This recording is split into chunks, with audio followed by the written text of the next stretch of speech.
The beeping woke me up. Not the gentle, rhythmic beep of a movie heart monitor. This was the harsh, clinical chirp of a hospital room that smelled like antiseptic and regret. My body felt like someone had used it as a punching bag. Because someone had. Or rather, someone had tampered with my brake lines. And I'd wrapped my Mercedes around a telephone pole on the West Side Highway. I opened my eyes slowly, letting the fluorescent lights burn away the fog in my brain. White ceiling tiles. For drip in my left arm. Bandages wrapped around my ribs. And the unmistakable feeling that I had been here before. Because I had. Not this specific hospital room. Not this specific accident. But this exact moment in time. The moment when everything in my life went from bad to catastrophic. I had lived through it once already. The memories crashed over me like a tidal wave. 37 years of misery compressed into a single, agonizing second of recollection. I saw it all. The months of Liam's gaslighting. The way Sloane pretended to be my sister while sleeping with my boyfriend. The marriage my stepmother Patricia arranged to a man named Derek who liked to use his fists. The slow erosion of my inheritance. The years of loneliness. And then, Knox Thorne. Knox breaking into my apartment on a rainy Tuesday night because he had finally figured out the truth. Knox pulling Derek off me. Knox taking a bullet to the chest that was meant for my heart. Knox dying in my arms with his gray eyes fixed on my face. And his last words whispered against my bloody fingers. I was too late. I'm sorry, Bonnie. I was always too late. I had held him for 3 hours before the ambulance came. The paramedics had to pry my hands off his body. And then I had spent the next 5 years alone, mourning a man I never even got to kiss, while Liam and Sloane lived happily ever after on my money. Until I died of a stroke at 52. Alone. Bitter. And absolutely fucking furious. Now I was back. The heart monitor beeped faster as my adrenaline spiked. I forced myself to breathe slowly. Deliberately. The way my therapist had taught me in that other timeline. The one that no longer existed. In through the nose. Hold for 4. Out through the mouth. I turned my head and saw my phone on the bedside table. The screen glowed with notifications. Most of them were from people who didn't actually care about me but wanted to seem concerned for social media clout. But the one at the top, the one that made my blood sing with cold fury, was from Liam. Liam, we need to talk. Now. I'm coming over. The timestamp was 9:47 a.m. In my past life. He had shown up at 10:15. He had walked into this room looking handsome and uncomfortable. And he had broken up with me while I was still hooked up to a morphine drip. I had cried. I had begged. I had offered to change everything about myself to make him stay. I had spent 45 minutes on my knees, literally and figuratively, while he stood there with his arms crossed and his jaw set, playing the martyr who was just so torn up about hurting me. He had left at 11:00 a.m. Sloane had picked him up in the parking lot. They had laughed about it. I knew because the hidden camera I had installed in Liam's car, installed after I found a suspicious text message but before the accident, had recorded everything. I had never used that footage. I had been too broken to do anything but cry. Not this time. I checked the camera app on my phone. The battery was still at 67%. The memory card had 32 hours of storage left. And there, timestamped for 10:58 a.m. on the day of the breakup, was a crystal clear recording of Liam and Sloane kissing in his BMW while she said, "Did she cry? Tell me she cried. I want to know exactly how pathetic she looked." Liam had laughed. Like a baby. Begged me to stay. Said she'd do anything. Disgusting. No wonder her father left me more than her. She's weak. I closed the app and smiled. It was not a nice smile. It was the kind of smile that made my nurses in my past life step back cautiously. It was the smile of a woman who had nothing left to lose because she had already lost everything, and then been given a second chance. The door opened. Liam strode in like he owned the place. He was beautiful. I had to give him that. 6. 2. Sandy hair that fell over his forehead just so. Blue eyes that could look sincere when he wanted them to. He was wearing a navy suit that probably cost more than most people's rent.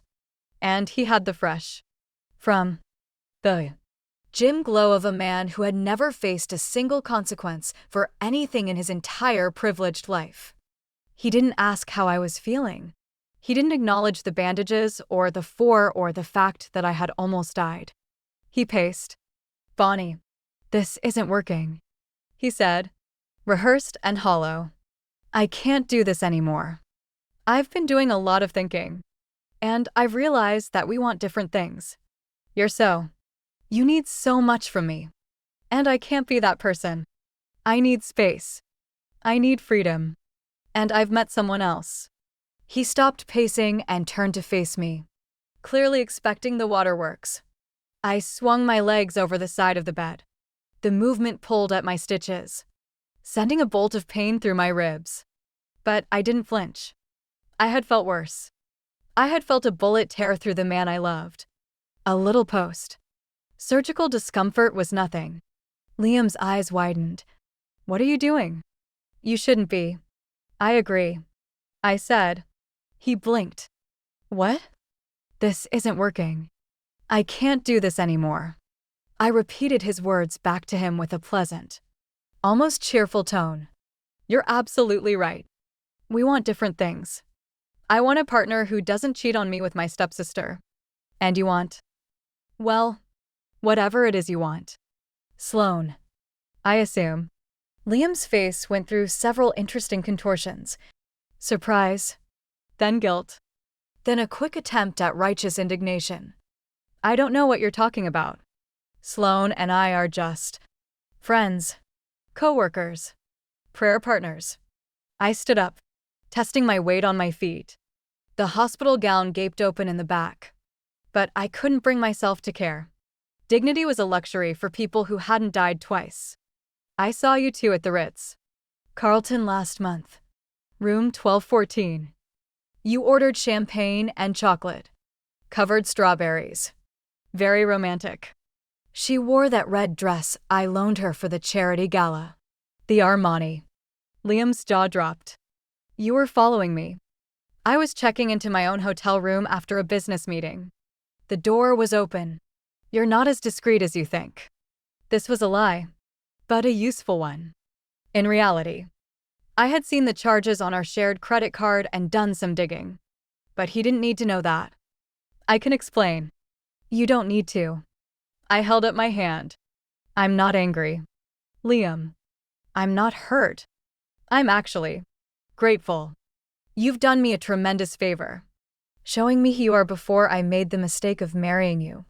I walked toward the door, ignoring the way my body screamed in protest. Each step was agony. Each step was also a declaration of war. "Wait." Liam grabbed my arm. "That's it. You're just leaving. You're not going to fight for us." I looked down at his hand on my arm, then up at his face. His expression was a fascinating mixture of confusion and wounded pride. He had prepared for tears. He had prepared for screaming. He had prepared for a dramatic scene where he got to be the strong one walking away from the needy, emotional woman. He had not prepared for this. Fight for what? I asked quietly. A man who cheated with my own sister, who lied to my face for months, who probably had something to do with my brakes failing. Given how conveniently timed your little confession is. Liam's grip tightened. That's insane. I would never. Let go of me. He didn't. I smiled again. That same not nice smile. Liam, let go of my arm. Or I will scream so loud that every nurse on this floor comes running. And I will tell them that my boyfriend assaulted me while I was recovering from a near fatal accident. Do you know what that will do to your precious reputation? The headlines write themselves. Thorn Industries executive accused of hospital assault. He released me like I was on fire. Good boy. I straightened my hospital gown with as much dignity as I could muster. Now, if you'll excuse me, I have a life to rebuild. I suggest you do the same. Preferably far away from me. I walked out of the room. The hallway was long and white and smelled like floor wax. I made it 20 feet before my legs started to shake. 20 more feet before I had to brace myself against the wall. My vision swam with pain and exhaustion. But I kept moving. I had to keep moving. If I stopped now, I would collapse. And if I collapsed, I would have to go back to that room. And if I went back to that room, I would have to see Liam's face again. And I would rather die than give him the satisfaction of watching me fall. I rounded the corner and ran straight into a wall of solid muscle. Strong hands caught me before I could hit the floor. Steady hands. Warm hands that smelled like sandalwood and something darker. Something that made my heart stutter in a way that had nothing to do with my injuries. I looked up. Knox Thorne stared down at me with those unforgettable gray eyes. In my past life, I had first seen him at a charity event 3 years from now. He had been distant and cold. A billionaire who kept everyone at arm's length. I had been married to Derek by then. Already black and blue in places no one could see. And Knox had looked at me with an expression I couldn't read. Now I understood that expression. It was recognition. The same recognition I felt looking at him now. He was younger in this timeline. 32 instead of 35. The lines around his eyes were less pronounced, and there was a softness to his jaw that would sharpen with age and loss. But he was still Knox.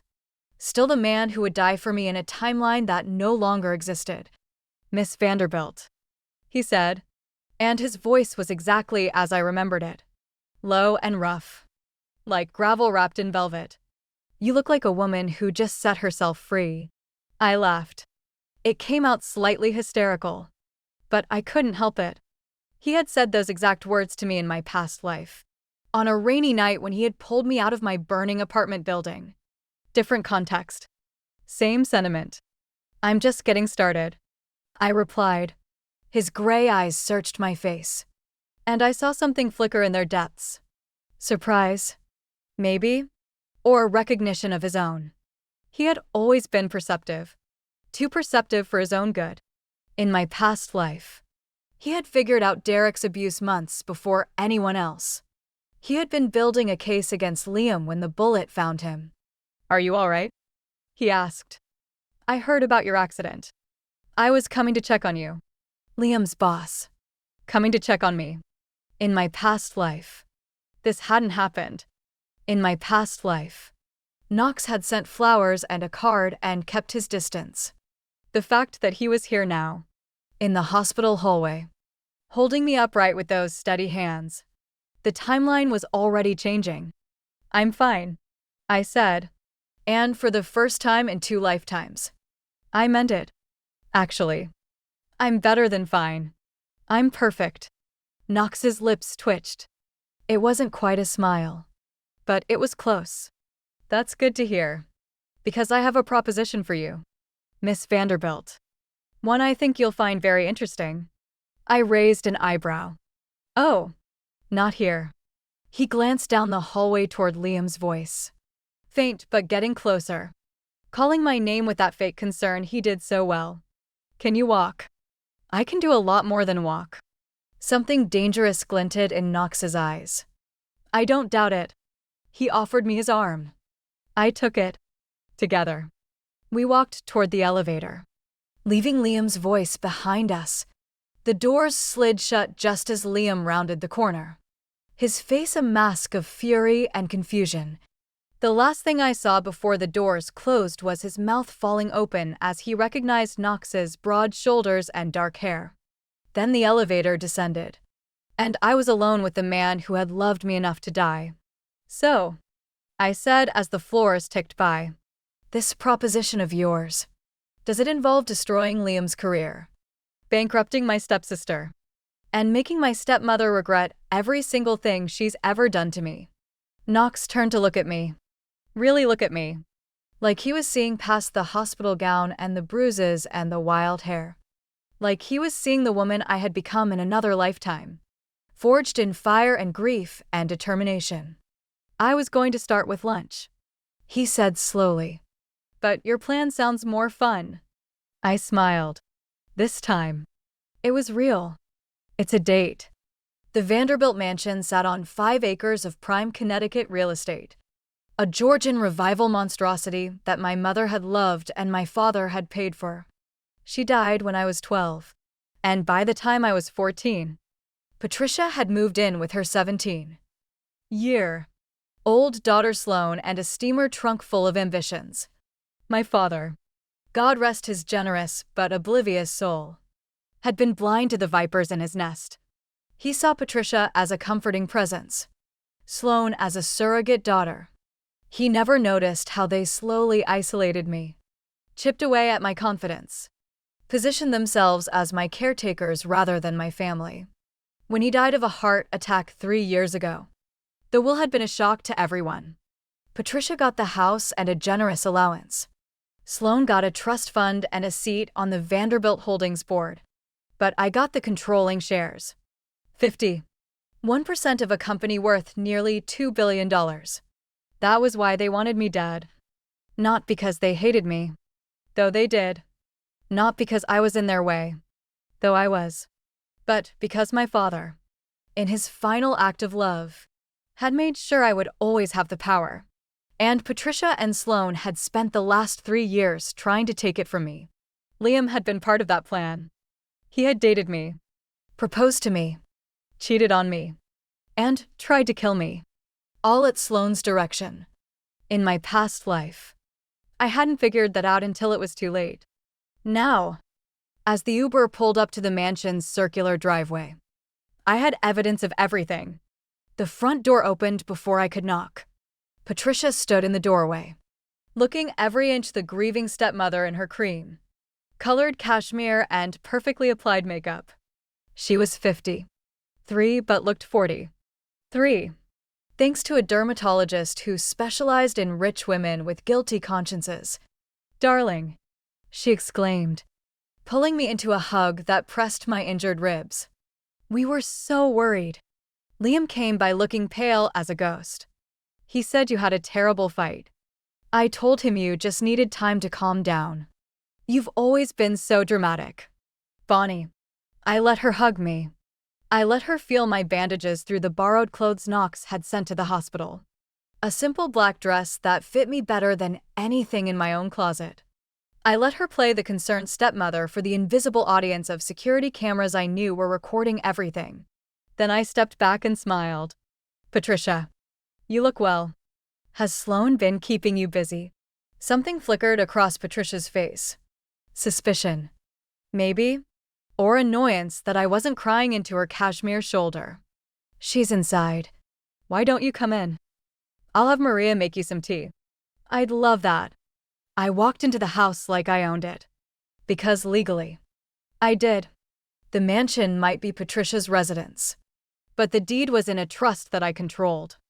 She had forgotten that in her years of playing Lady of the Manor. I hadn't. The living room was exactly as I remembered it. Tastefully decorated in shades of beige and cream. With fresh flowers on every surface and not a single personal photograph anywhere.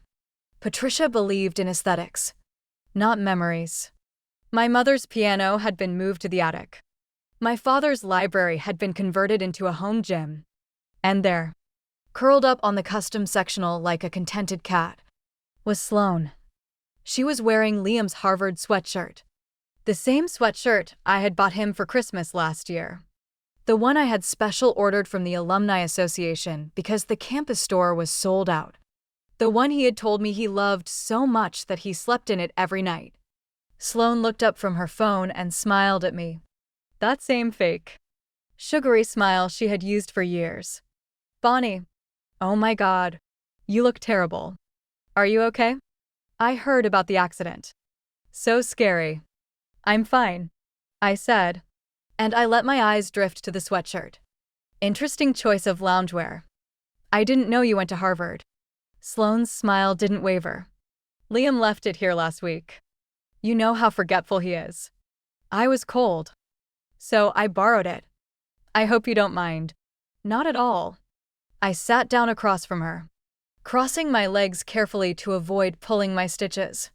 In fact, I'm glad you're wearing it. It suits you better than it suited him. Patricia walked in with a tray of tea, setting it down on the coffee table with a clatter. Now, Bonnie, let's not be bitter. Liam is a wonderful man, and if he's decided to move on, we should support his decision. You don't want to be the kind of woman who can't let go. In my experience, Sloane added, examining her manicure. Some men just need a stronger woman. You're so delicate, Bonnie, always needing reassurance, always wanting him to pay attention to you. It's exhausting for a man like Liam. He needs someone who can match his energy. I picked up my tea and took a sip. Earl Grey. Patricia knew I hated Earl Grey. She had known for 20 years. You're right, I said pleasantly. I was holding him back. I'm glad he found someone who matches his ambition. Someone who understands his needs. Someone who isn't afraid to get her hands dirty. If you know what I mean. Sloane's eyes narrowed. What exactly are you implying? Nothing at all. I set down my teacup. I'm just saying that Liam and I are over.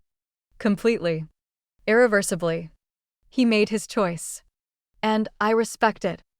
I hope you two will be very happy together. Patricia and Sloane exchanged glances. I could see the confusion in their eyes. The suspicion. This wasn't how the script was supposed to go. Bonnie was supposed to cry. Bonnie was supposed to beg. Bonnie was supposed to make a scene that they could use as evidence of my instability when they went to the board to have me removed as controlling shareholder. Instead, I was smiling and sipping tea and wishing them well. It was driving them insane. Well, Patricia said finally, clearing her throat. I'm glad you're being mature about this. It speaks well of your character. Perhaps now you can focus on your work. The board has been concerned about your performance lately. They think you're too distracted by personal matters. The board? I repeated. You mean the board that you and Sloane have been stacking with your friends for the last 3 years? Patricia's smile tightened. I don't know what you're. I have a meeting with them tomorrow. I continued. I'm going to propose a restructuring. Some people might be asked to step down. Others might be offered new positions. It's all very exciting. Sloane sat up straight. You can't just restructure the board without a vote. Actually, as controlling shareholder, I can do pretty much anything I want. I stood up, ignoring the protest from my ribs. But don't worry. I'm sure you'll both be fine. Patricia, you have your allowance. Sloane, you have your trust fund. That's more than most people get. I walked toward the stairs, then paused. Oh, and Sloane, the mechanic you hired to tamper with my brakes. His name is Vinny Palermo. He works out of a garage in Queens. He has a gambling problem and a cousin who owes money to the wrong people. I have a recording of him confessing to everything. Just so you know. The silence behind me was absolute. I climbed the stairs slowly, each step a small victory. Behind me, I heard Patricia hiss something under her breath. I heard Sloane's sharp intake of breath. I heard the rustle of expensive fabric as they realized, perhaps for the first time, that they had underestimated me. My bedroom was exactly as I had left it. A time capsule from before the accident. My clothes hung in the closet. My jewelry sat in the safe. My laptop was on the desk, still open to the spreadsheet I had been working on when I got the call about my father's heart attack. I sat down at the desk and opened the hidden camera app on my phone. The footage from Liam's car was still there, time-stamped and pristine. I watched it again, not because I needed to, but because I wanted to sear every detail into my memory. The way Sloane laughed, the way Liam kissed her, the way they discussed my death like it was a business transaction. Once she's gone, the Vanderbilt inheritance is all mine, Sloane said on the recording. Daddy always favored her. But he's dead now.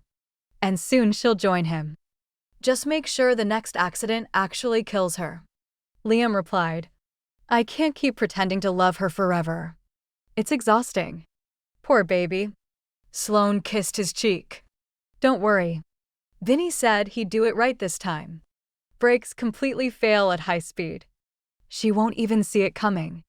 I closed the app and opened my messages. Bonnie, I have evidence of attempted murder.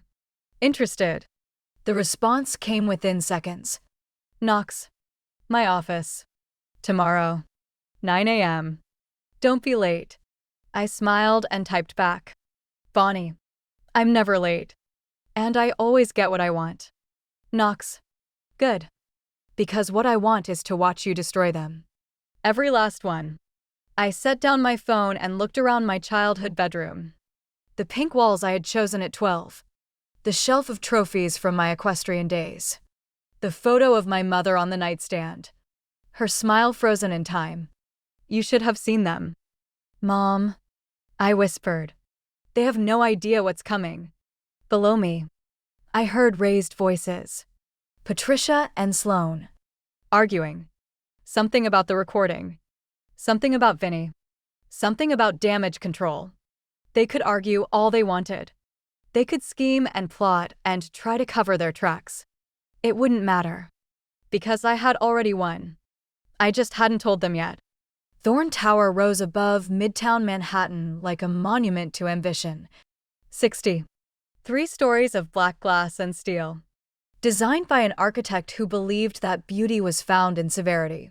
The lobby was all white marble and chrome, with a reception desk that looked like something out of a sci-fi film.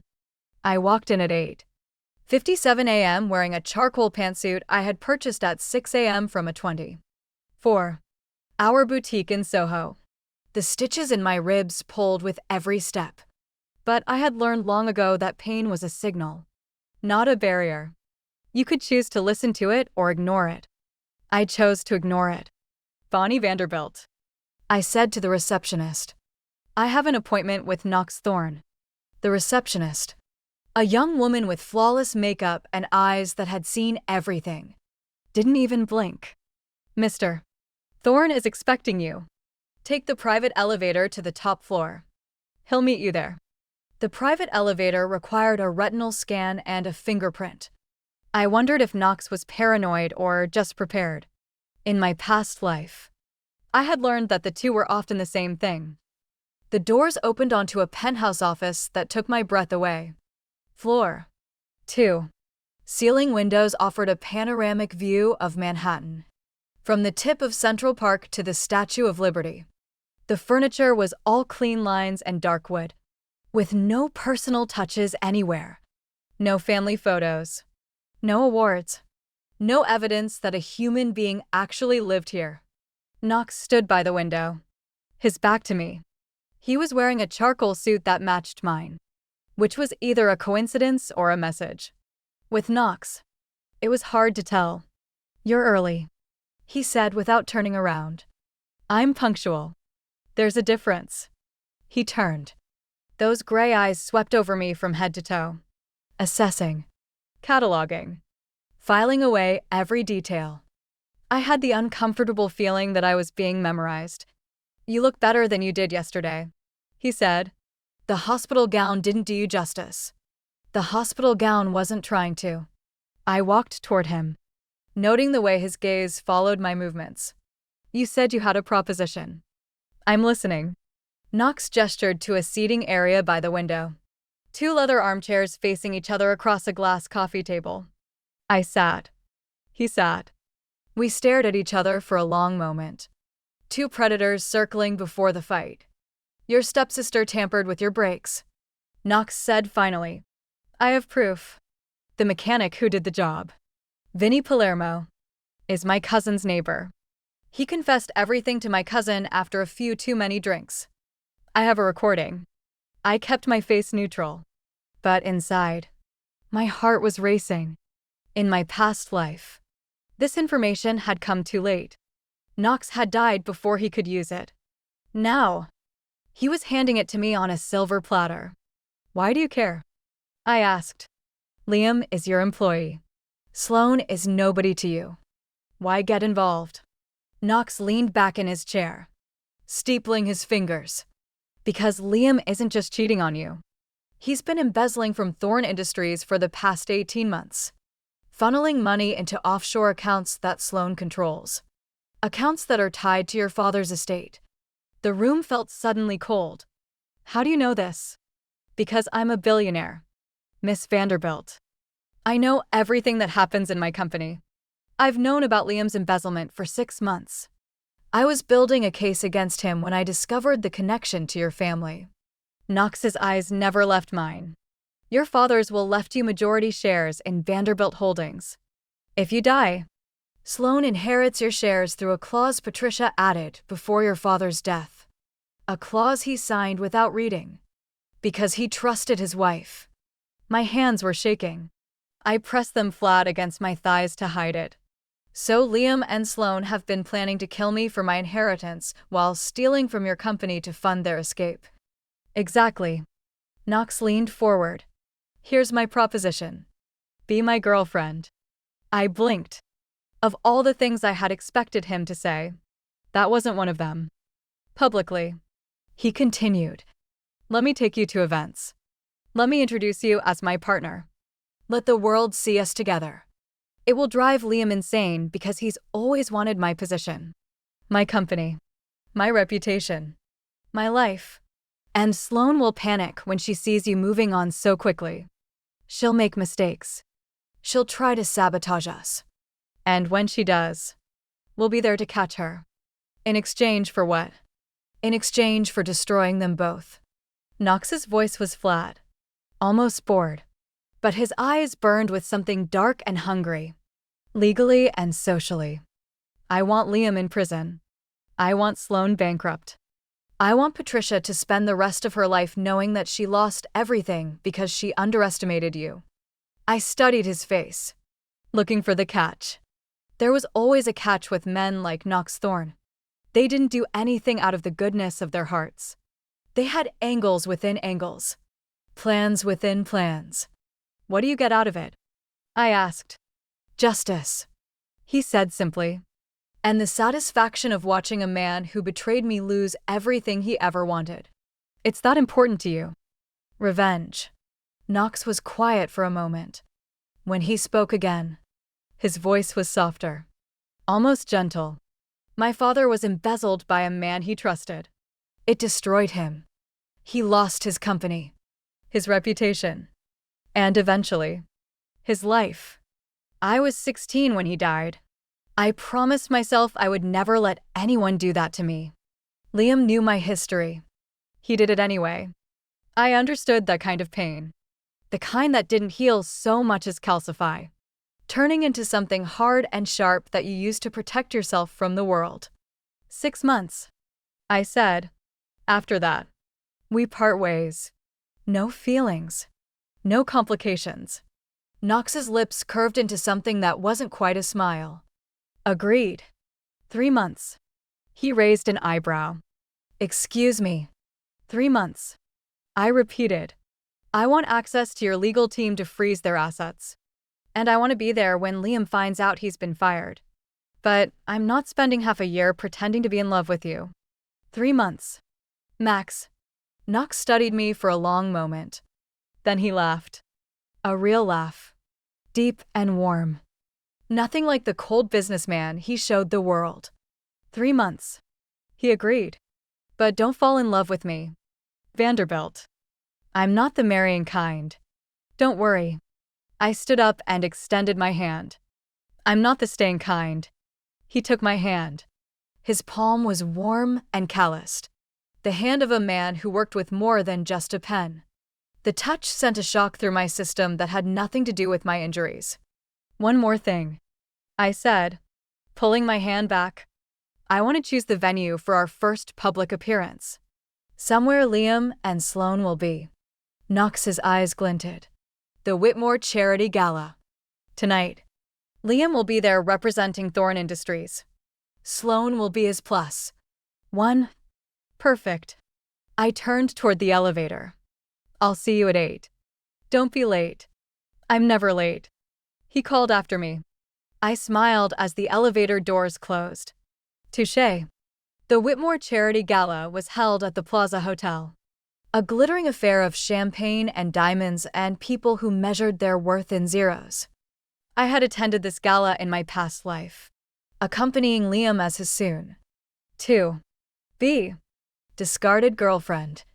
I had worn a blue dress that Sloane had helpfully chosen for me, one that was 2 sizes too small and made me look like I was trying too hard. This time, I wore red. The dress was Valentino. Floor.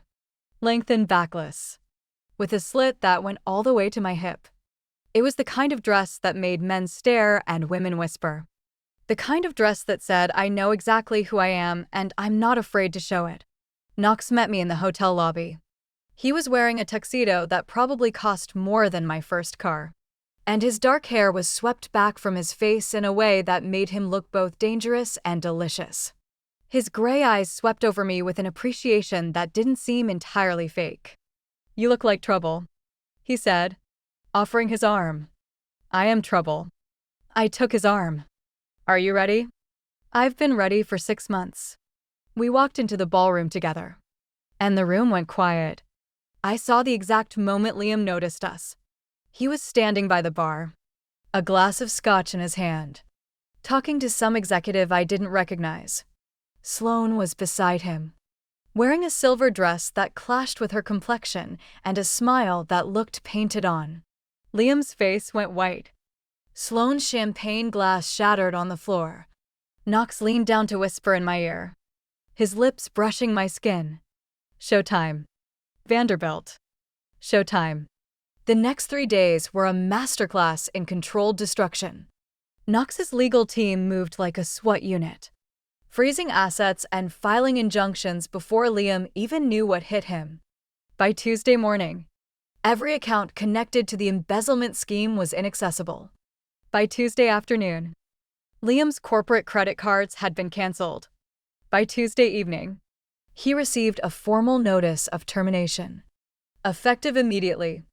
I watched it all from the comfort of Knox's penthouse, sipping champagne and feeling absolutely nothing for the man who had tried to kill me. But the legal battle was only half the war. The other half was social, and that was where I truly shined. Wednesday morning, I attended a high society brunch at the Pierre Hotel. The guest list included every major social influencer in New York, from fashion editors to reality TV stars to the kind of wealthy widows who ran the city's charity circuit. These were the women who decided who was in and who was out. Their approval was currency. Their disapproval was poison.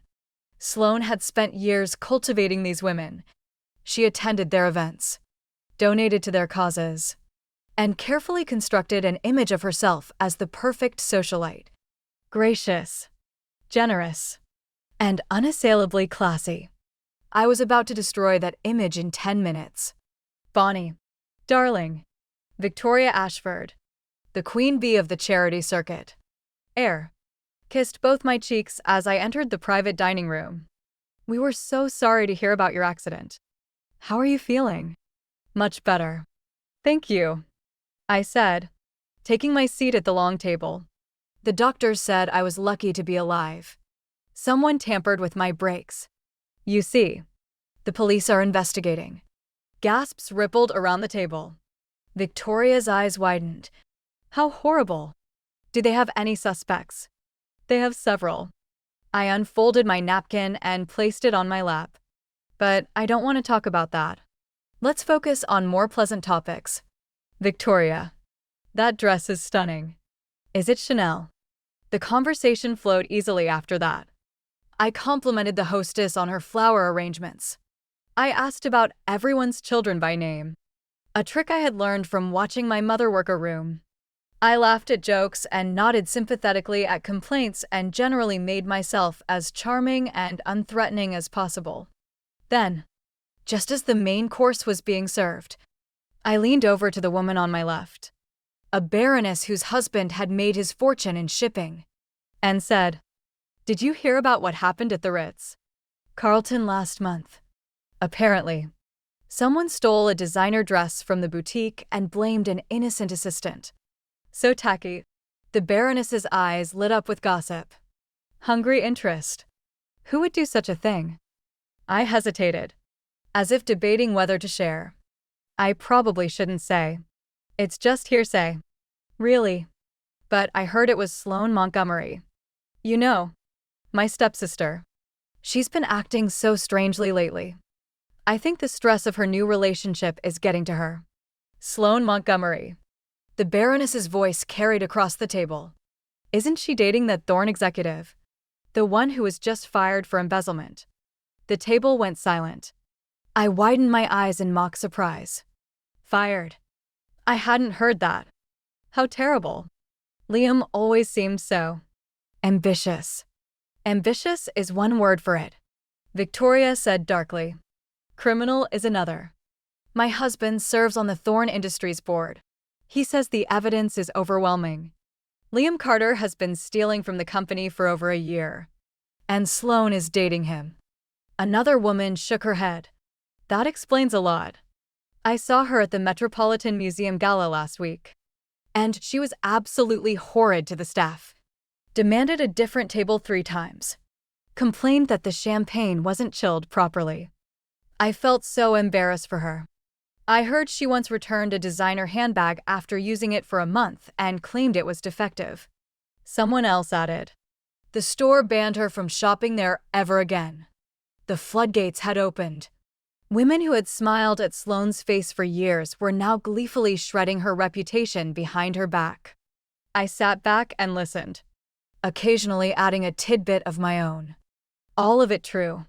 All of it carefully selected to paint Sloane as exactly what she was. A grasping, entitled social climber with no real class. By the time the brunch ended, Sloane had been uninvited from 3 major events, including Victoria's annual summer gala, the most coveted invitation on the social calendar. I drove back to Knox's penthouse with a satisfied smile on my face. That night, Liam showed up at my apartment. Not the penthouse. My actual apartment. The one I kept in the city for when I needed to be away from Patricia's poisonous presence. He was drunk. Stumbling. His usually perfect hair disheveled and his eyes red. Rimmed. I watched him on the security camera for a full minute before I decided to open the door. Not because I wanted to see him, but because I wanted him to see me. I was wearing Knox's silk robe. It was too big for me, falling off one shoulder and pooling around my feet. I had left my hair loose and my face bare of makeup, and I looked exactly like a woman who had just rolled out of a billionaire's bed. Liam's face crumbled when he saw me. Baby? He slurred, reaching for me. Baby? I made a mistake. She means nothing to me. You're the one I love. Please. Baby? Just talk to me. I didn't move out of his reach. I also didn't let him touch me. I stood in the doorway with my arms crossed, looking at him the way I might look at a particularly pathetic stray dog. You're drunk. Liam. Go home. I can't go home. Tears streamed down his face. They froze my accounts. Knox fired me. No one will return my calls. I have nothing. I have no one. Please. Bonnie. Please. I'll do anything. Just take me back. Anything. Yes. Anything. His voice cracked. I'll leave Sloane. I'll tell everyone I was wrong about you. I'll spend the rest of my life making it up to you. Just please. Please don't leave me like this. I considered his words. Then I stepped back and opened the door wider. Come in, I said.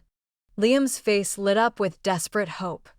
He stumbled through the doorway, reaching for me again, and stopped, because Knox was standing in the middle of my living room, shirtless, his dark hair mussed, a glass of whiskey in his hand. He looked at Liam with cold amusement, like a lion looking at a mouse that had wandered into its den. Liam, Knox said pleasantly, I wasn't expecting you. Bonnie, you didn't tell me we were having company. Liam's face went from hopeful to horrified in the space of a heartbeat. You're with him. Thorn. He's a monster. Bonnie. He destroyed my career. He's just using you to get revenge on me. No. I said, stepping past him to take the whiskey glass from Knox's hand. He's using me to get revenge on you. There's a difference. I'm a willing participant. You're a whore. Liam's voice was ugly now. All pretense of sorrow gone. A gold digging whore who spreads her legs for the highest bidder. That's all you've ever been. Bonnie. That's all you'll ever be. I took a sip of whiskey. It burned going down. But I didn't flinch. If I'm a whore, I said calmly. What does that make Sloane? She spread her legs for free. At least I'm getting something out of the arrangement. Liam lunged for me. He didn't get far. Knox moved faster than I had ever seen him move. Stepping between us and catching Liam by the throat. He slammed him against the wall, lifting him until his toes barely touched the ground. Touch her, Knox said quietly, and I will make sure you never work in this city again. No. Scratch that. I'll make sure you never work anywhere again. I'll destroy you so completely that your grandchildren will feel it. Liam choked, his face turning red. You can't do that. I'm Knox Thorne. Knox's voice was soft, almost gentle. I can do anything I want. He released Liam, who crumpled to the floor, gasping. Get out, I said, and don't come back. If I see your face again, I will release every piece of evidence I have to the police, the press, and anyone else who will listen. You will go to prison. Liam. For a very long time. Liam looked up at me with eyes full of hate. This isn't over. Yes, I said. It is. He crawled to the door and dragged himself out. I closed it behind him and leaned against the wood, my heart pounding. Knox was watching me. Are you okay? I laughed. It came out slightly hysterical. I just watched my ex-boyfriend beg me to take him back while wearing the robe of the man I'm fake dating. I'm not sure okay is the right word. Then what is the right word? I thought about it. Alive. For the first time in years. I feel alive. Knox smiled. A real smile. Warm and unexpected. Good. Because we're just getting started. The second accident happened on a Thursday. I was driving back from a meeting with my lawyers, taking the scenic route through the West Village, when the steering wheel went slack in my hands. No resistance. No control. The car kept moving forward, but I couldn't turn it. Couldn't stop it.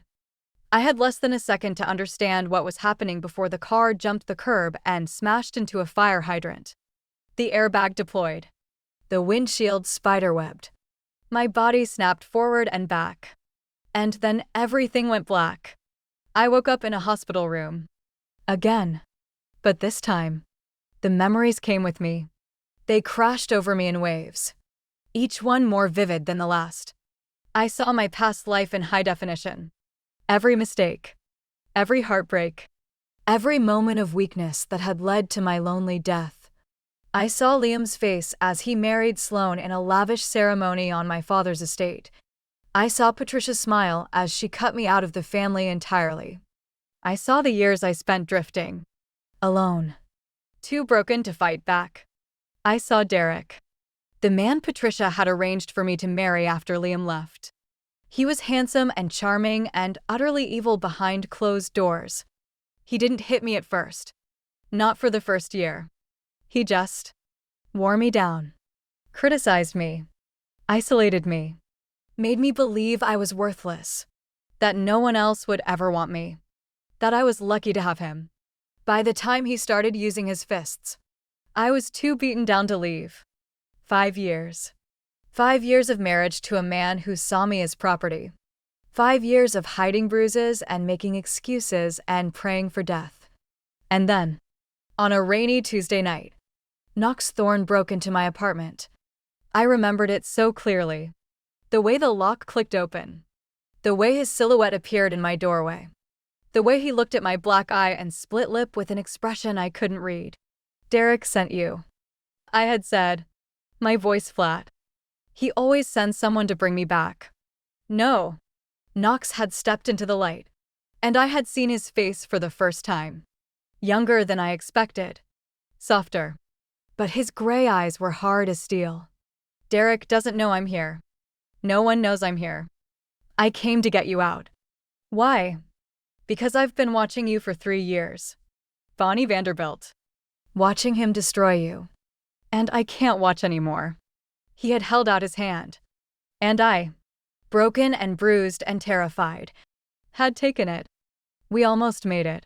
We got down the fire escape and across the alley and into Knox's car. We were halfway to the airport when Derek's men found us. There was a chase.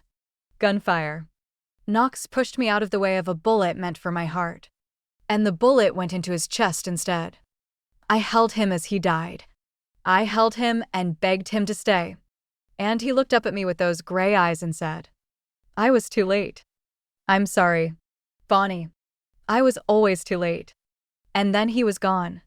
The memory snapped back to the present with the force of a physical blow. I gasped, my eyes flying open, and found myself staring at a white ceiling. I was in a hospital room. Again. But this time, Liam was sitting by my bed. He looked terrible. Dark circles under his eyes. Stubble on his jaw. Clothes that hadn't been washed in days. He was holding my hand. His fingers cold and clammy against my skin. Bonnie, he said softly. Thank God. I was so worried. I yanked my hand away. Don't touch me. Liam's face crumpled into an expression of hurt. Baby, I know you're upset about the other night. I was drunk. I didn't mean any of it. I love you. I've always loved you. Liam, I said, and my voice was cold. I know about the breaks. Both sets. The ones from the first accident and the ones from today. I know about Vinnie Palermo. I know about the offshore accounts. I know everything. Liam went pale. What are you talking about? You paid for the brake job, didn't you? Just like last time. I sat up in bed, ignoring the pain in my ribs. Just like you'll keep paying for them until I'm dead. Because as long as I'm alive, Sloan doesn't get my inheritance. And as long as Sloan doesn't get my inheritance, you don't get paid. Liam's face went through several interesting contortions. Surprise, fear, and then, finally, a cold, calculating calm. What do you mean? Last time, he asked slowly. I smiled. It was not a nice smile. I mean that this isn't the first time I've lived through this. Liam, I've done it before. I've watched you marry Sloan and spend my money and live happily ever after while I rotted in a marriage to a man Patricia chose for me. I've watched Knox Thorne die trying to save me. And then I died alone. With nothing. Because I was too weak to fight back. Liam stared at me like I had grown a second head. You're insane. Maybe? I shrugged. But I'm also rich. And I have evidence of your crimes. And I'm about to make you wish you had never met me. I pressed the call button for the nurse. Security. There's an intruder in my room. Liam stood up, his chair scraping against the floor. This isn't over. Bonnie, you're right, I said as the door opened and 2 security guards walked in. It's not over. It's only just beginning. The guards escorted Liam out. He went without a fight. But he looked back at me once. And I saw something in his eyes that made my blood run cold. Not fear. Not anger. Certainty. He was certain he would win. Just like he had in my past life. I closed my eyes and let my head fall back against the pillow. Then the door opened again. I didn't need to look to know who it was. I could smell his cologne. Sandalwood and something darker. And feel the weight of his presence in the room. Bonnie. Knox's voice was rough. I came as soon as I heard. I opened my eyes. He was standing at the foot of my bed, looking like he hadn't slept in days. His tie was loosened. His hair was disheveled. His gray eyes were full of something I couldn't name. You pushed me out of the way of a bullet. I said quietly. In another life. You died for me. Don't pretend you don't feel anything. Knox froze. Every muscle in his body went rigid. His jaw clenched. His hands curled into fists at his sides. What did you say? You heard me. I sat up straighter. Ignoring the pain. You died in my arms. Knox, you took a bullet that was meant for me. And you died. And I spent the next 5 years alone because I couldn't love anyone else. Don't tell me our arrangement is just business. Don't tell me you don't feel anything. Because I remember. I remember everything. Knox didn't move for a long moment. Then, slowly, he walked around the bed and sat down in the chair Liam had vacated. How? He asked. How do you remember? I don't know. I woke up in the hospital after the first accident. And suddenly I had all these memories. Another life. Another timeline. Another version of us. I reached out and took his hand. His fingers were cold. In that timeline, you figured out the truth about Liam and Sloane. You came to save me. And you died. I remember too. Knox said quietly. My heart stopped. What? I remember. He looked up at me, and there were tears in his gray eyes. Not everything. Not like you. But flashes. Dreams. A rainy night. A bullet. Your face above me. Crying. He squeezed my hand. I've been having those dreams for years. I thought I was going crazy. You're not crazy. Neither are you. He lifted my hand to his lips and kissed my knuckles. But Bonnie, I can't do this. Can't do what? Love you. His voice cracked. I can't love you because I'm going to lose you. In every version of every timeline, I love you. And you die. I can't watch it happen again. I won't. I pulled my hand free. That's not your choice to make. It's the only choice I have. He stood up. The arrangement is over. I'll transfer the legal team to your direct control. You won't need me anymore. He walked toward the door. Knox. My voice stopped him. You're wrong. He didn't turn around. You think you're protecting me by pushing me away. But all you're doing is making sure I face them alone. And if I face them alone, I lose. Just like last time. I swung my legs over the side of the bed. I need you. Knox. Not your money or your connections or your legal team. I need you. Knox turned. His gray eyes were wet. Then help me change the ending. I said, don't die for me. Live for me. Fight for me. Love me while you can. Because no one gets forever. Not you. Not me. Not anyone. He crossed the room in 3 strides and kissed me. It was not a gentle kiss. It was desperate and hungry and full of all the years we had lost. All the lifetimes we had been apart. He kissed me like he was drowning and I was air. He kissed me like he was trying to memorize the shape of my mouth. I kissed him back the same way. When we finally broke apart, both of us breathing hard, he rested his forehead against mine. I love you, he said. I've loved you in every lifetime. Bonnie Vanderbilt. And I'm so tired of being afraid. Good. I kissed him again. Softer this time. Because I have a plan. And I'm going to need you to help me execute it. What kind of plan? I smiled. The kind where we fake a breakup to lure Liam and Sloane into a trap. The kind where we catch them in the act of trying to kill me. The kind where they go to prison for the rest of their lives. Knox's eyes lit up with something that looked like respect. You're terrifying. I know. I pulled him down for another kiss. Isn't it wonderful? The fake breakup was a masterpiece of public theater. We staged it at a coffee shop in Soho. The kind of place where influencers went to be seen and gossip columnists went to find stories. Knox arrived first, looking tense and unhappy. I arrived 5 minutes later, wearing dark glasses and expression of heartbroken tragedy. What do you mean? It's over. My voice carried across the entire shop. Knox, Please. We can work this out. There's nothing to work out. Knox's voice was cold, dismissive. This was never going to be serious. Bonnie, you knew that going in. I thought you felt something for me. I thought. You thought wrong. He stood up, throwing a few bills on the table. I'm sorry if you got the wrong idea, but this isn't working for me anymore. I need someone who can handle my lifestyle. Someone stronger. He walked out without looking back. I sat at the table for a full minute, letting the tears flow. They were real tears. Not because I was sad, but because the performance required them. I had spent years learning how to cry on command. It was a useful skill. Then I gathered my things and walked out. Head down.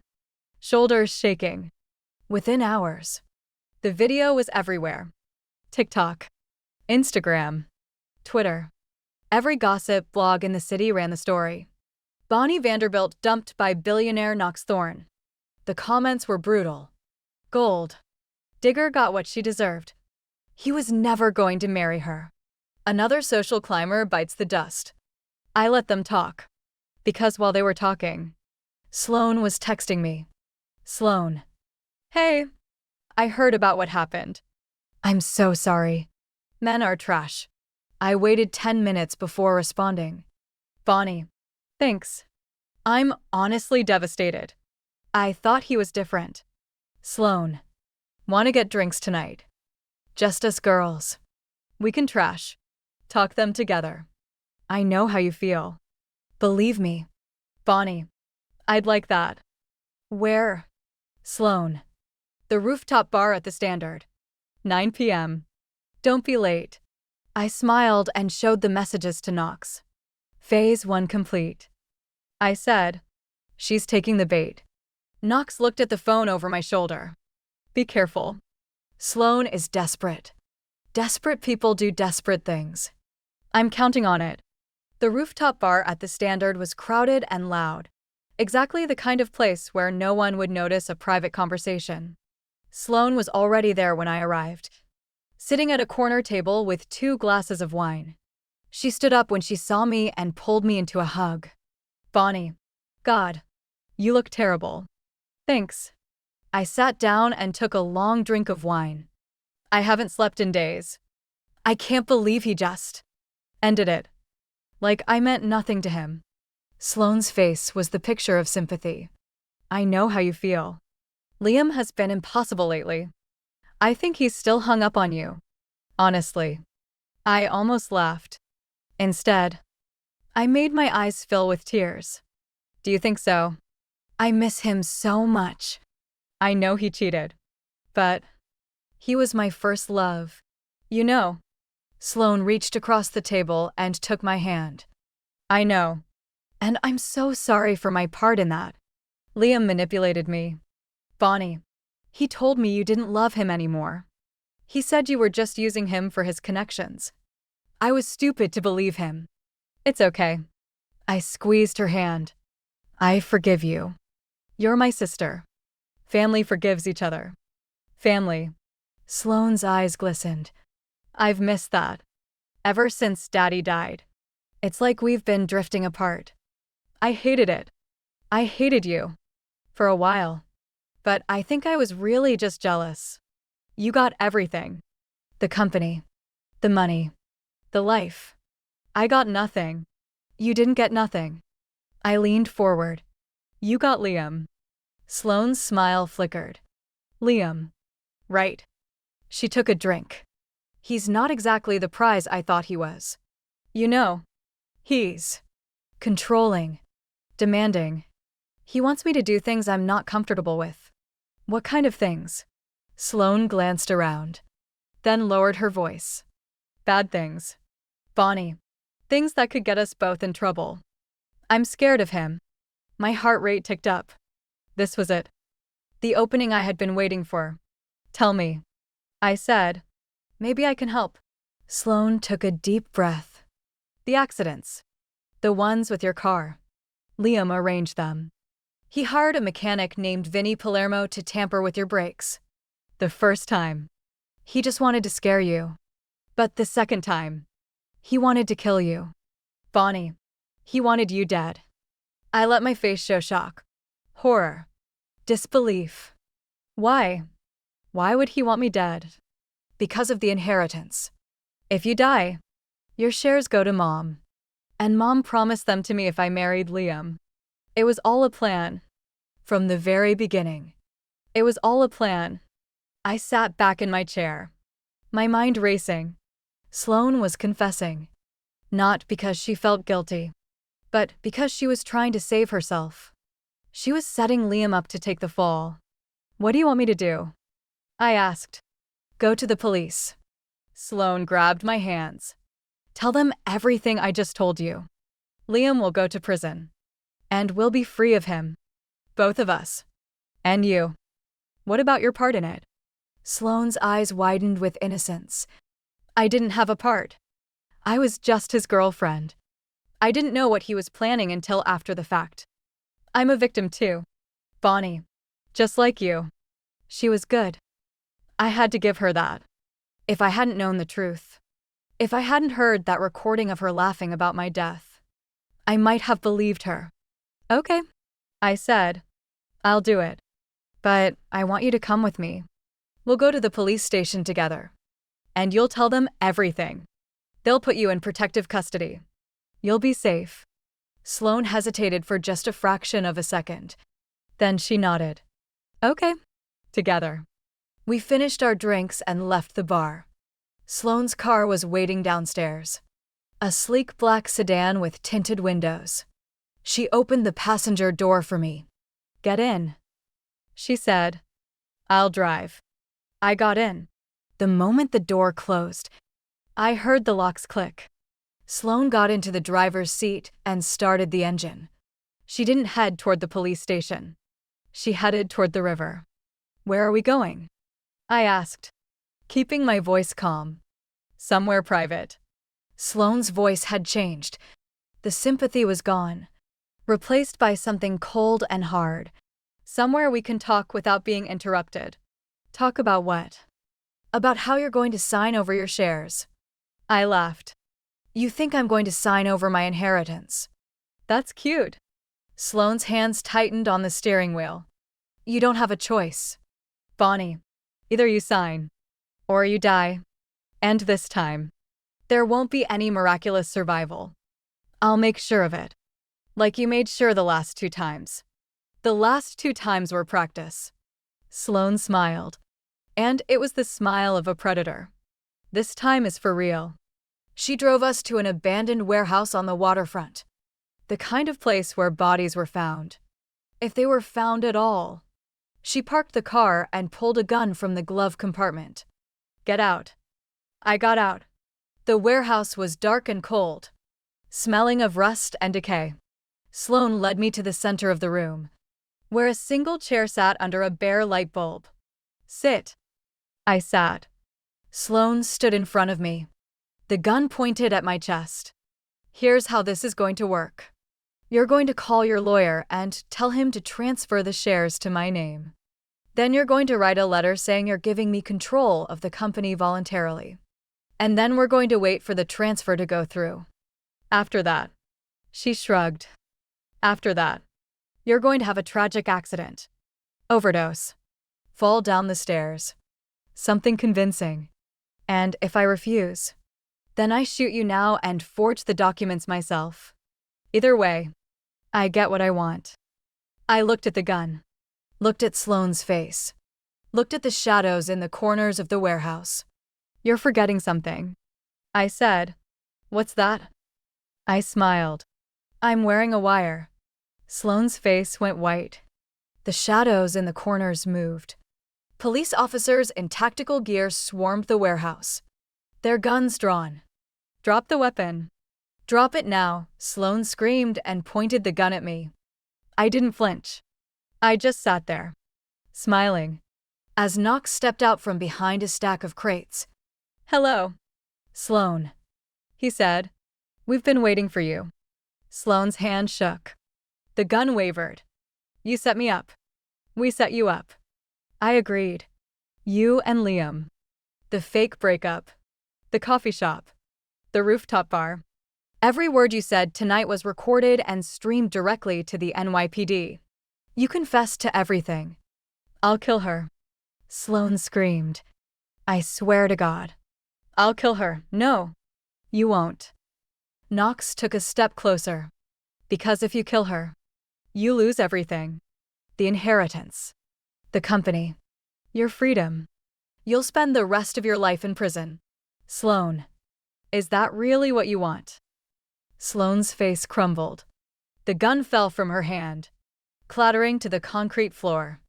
She dropped to her knees, sobbing. Arrest her, I said. The police moved in. They cuffed Sloane and read her rights. She didn't fight. She just cried and cried, her perfect makeup running down her perfect face. Knox helped me out of the chair. Are you okay? I'm perfect. I watched them lead Sloane away. Phase 2 complete. Phase 3. I smiled. Now we go after Liam. Liam was arrested at JFK Airport, trying to flee the country with a suitcase full of cash and a fake passport. He didn't go quietly. He screamed and fought and blamed everyone. Sloane. Knox. Me. The government. The Illuminati. By the time the police wrestled him into the patrol car, he had been tossed twice and still hadn't shut up. The trial was a media circus. Every news outlet in the country covered it. The testimony was damning. Vinnie Palermo, the mechanic, testified that Liam had paid him $10,000 to tamper with my brakes. The offshore account records showed a clear paper trail linking Liam to the embezzlement scheme. And Sloane, desperate to reduce her own sentence, testified against Liam in exchange for a plea deal. You don't understand, Sloane said from the witness stand, tears streaming down her face. Liam made me do it. He threatened to kill me if I didn't go along with his plan. I was terrified of him. The prosecutor showed her the recording of her laughing about my death. Does that sound like someone who is terrified? Sloane's face crumpled. I was confused. I didn't know what I was saying. Liam manipulated me. Objection, the defense lawyer said, leading the witness. Sustained. But it didn't matter. The damage was done. The jury had seen Sloane's true face, and they didn't believe her any more than I did. Liam took the stand in his own defense. He was polished and charming, the same Liam I had fallen in love with years ago. He told the jury a story of misunderstanding and bad luck, of a girlfriend who was unstable and a boss who had it out for him. Bonnie Vanderbilt is a troubled woman, he said, looking directly at me. She's been in therapy for years. She has a history of making false accusations against people who reject her. I feel sorry for her. Honestly. She needs help. I sat in the front row and smiled. When it was my turn to testify, I walked to the stand with my head held high. I wore a simple black dress and no jewelry. I looked the jury in the eyes and told them the truth. Liam Carter tried to kill me. I said, not once, not twice, 3 times that I know of. He tampered with my brakes. He hired a man to finish the job when the first accident didn't kill me. And when that didn't work, he and my stepsister Sloane kidnapped me and threatened to shoot me. Objection, Liam's lawyer said. Hearsay. Overruled. The judge leaned forward. Continue. Miss Vanderbilt. I continued. I told them about the recording, about the warehouse, about the moment Sloane pointed a gun at my chest. I didn't cry. I didn't embellish. I just gave them the facts, cold and hard and undeniable. When I was finished, Liam's lawyer examined me for 3 hours. He tried to trip me up. He tried to make me angry. He tried to make me cry. He failed. At the end of the trial, the jury deliberated for 6 hours. Then they came back with a verdict. Guilty on all counts. Liam was sentenced to 25 years in federal prison for attempted murder, conspiracy to commit murder, embezzlement, and fraud. Sloane got 15 years as an accomplice, plus an additional 5 for kidnapping. I sat in the courtroom and watched them be led away in handcuffs. Liam looked back at me once, his eyes full of hate. Sloane just stared at the floor, her face empty. Patricia was in the gallery, weeping. After the trial, Patricia showed up at my apartment. She was drunk and angry, waving a gun in one hand and a bottle of vodka in the other. "You've destroyed my family," she screamed. "Sloane is all I have. Do you hear me? All I have." I stood in my doorway and looked at her. She was pathetic. Really. A woman who had spent her whole life scheming and manipulating, only to lose everything in the end. "Patricia," I said calmly, "you have 30 seconds to leave before the police arrive. They can't save you." She waved the gun at me. "I'll kill you. I'll kill you just like I killed your father." The words hung in the air between us. "What did you say?" Patricia's face went white. She hadn't meant to say that. It had slipped out. A confession born of anger and too much alcohol. "I said," she repeated, but her voice was weaker now, "I killed your father. The heart attack wasn't natural. I poisoned him. Slowly. Over months. And you were too stupid to notice." I pulled out my phone and hit send on a pre-written text to Knox. She confessed. "Send the police." "I'm not stupid, Patricia," I said. "I just knew you'd eventually confess if I pushed hard enough. And now I have you." Patricia's face crumpled. She dropped the gun. It clattered to the floor, and she fell to her knees beside it, sobbing. "You knew. All this time. You knew." I suspected. I looked down at her. This woman who had ruined my family and tried to ruin my life. But I needed proof.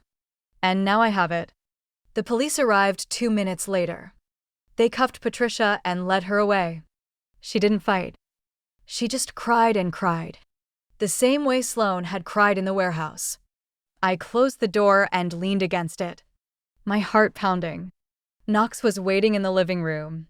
"Are you okay?" "I'm perfect," I said. And for the first time in 2 lifetimes.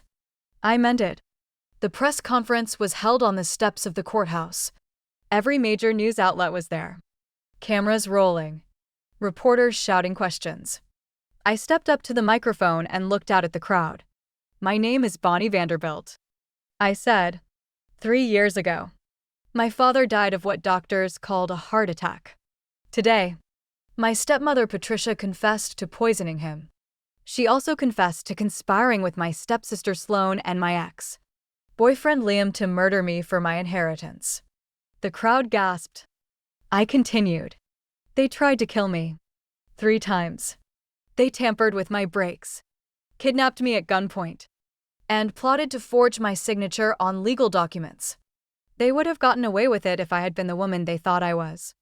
I paused, looking directly into the nearest camera. "But here's the thing about being underestimated," I said. "It makes you dangerous. They thought I was weak. They thought I would crumble. They thought I would just lie down and die so they could take what was mine." My voice hardened. They were wrong. I'm not broken. I'm not a victim. I'm a survivor. And to anyone going through something similar, anyone who feels trapped, anyone who feels alone, anyone who feels like there's no way out, your smile is your best weapon. Use it. The crowd erupted in applause. The video went viral. 20 million views in the first 24 hours. 50 million by the end of the week. I was invited on every talk show. Ellen. Good Morning America. The View. I did them all, telling my story with a calm strength that captivated audiences everywhere. And when the book deals and movie offers started rolling in, I donated every penny to domestic violence shelters and survivors support groups. Liam seized assets. The money he had stolen from Thorn Industries and hidden in offshore accounts went to the same cause. Knox watched every interview from the wings, his gray eyes soft with pride. But there was a shadow on his face, a worry he couldn't quite hide. "What's wrong?" I asked him after my final interview. He shook his head. "Nothing. I'm afraid that once the dust settles, you won't need me anymore. I laughed and pulled him close. Knox Thorne, I will always need you. Not for your money or your connections or your legal team. I need you because you're the only person in the world who has ever seen me. Really seen me. And loved me anyway. He kissed me. Long and deep. Marry me, he said. I pulled back. Surprised. What? Marry me. Bonnie. Not because I'm afraid of losing you. Not because I feel obligated. Marry me because I love you. Because I've loved you in every lifetime. And I want to love you in this one until we're both dust. I stared at him. Then I smiled. The same smile I had given Liam in the hospital room. All those months ago. But this time, it was real. Yes, I said. Yes, I'll marry you. The proposal made headlines. Knox Thorne proposes TO survivor Bonnie Vanderbilt, read the New York Post. Billionaire bachelor taken OFF, the market crowed, page 6. Love conquers all, proclaimed the Daily News. But I wasn't interested in the romance of it. I was interested in the practicalities. So when Knox presented me with a stunning diamond ring surrounded by sapphires, my father's birthstone, I smiled, kissed him, and then pulled out a stack of legal documents. What's this? He asked, frowning. Our prenup. Knox raised an eyebrow. You want a prenup? I want my own prenup. I set the documents on the table between us, drafted by my lawyers. Not yours. Take a look. Knox picked up the papers and read through them. His expression shifted from amusement to surprise to something I couldn't quite read. The terms, he said slowly, are aggressive. Are they? I leaned back in my chair. If you cheat on me, you lose 75% of your assets.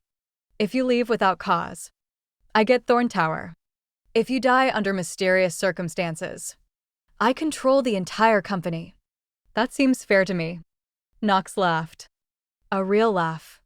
Deep and warm. You're serious. Deadly serious. I met his eyes. I've been betrayed before. Knox. By people I loved. People I trusted. I'm not going through that again. If you want to marry me, you sign the prenup. No negotiations. Knox picked up a pen. He didn't read the documents again. He didn't ask for changes.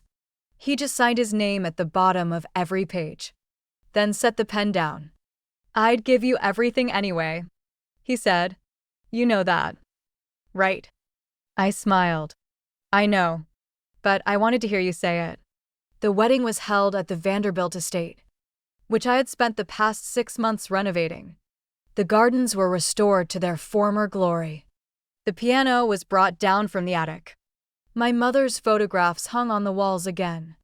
It was the wedding my parents should have had. The wedding Patricia had denied them. I walked down the aisle alone. No father to give me away. No mother to wipe my tears. No family at all, except for the one I was about to create. Knox waited at the altar, tears streaming down his face. He wasn't trying to hide them. He wasn't pretending to be the cold, distant billionaire the world knew. He was just Knox, the man who had loved me across timelines, across lifetimes, across death itself. I promise, he said when it was his turn to speak, to never make you smile and walk away. I laughed through my own tears. I promise to always follow. The officiant pronounced us husband and wife. Knox kissed me. Not gently, but passionately. The way he had kissed me in the hospital room after I told him I remembered. The guests cheered. Cameras flashed. Somewhere in the distance, I heard a round of applause. And then, as we walked back down the aisle together, a staff member handed me an envelope. What's this? I asked, opening it. Inside was a letter, handwritten, on prison stationery. I read the first line and froze. Bonnie.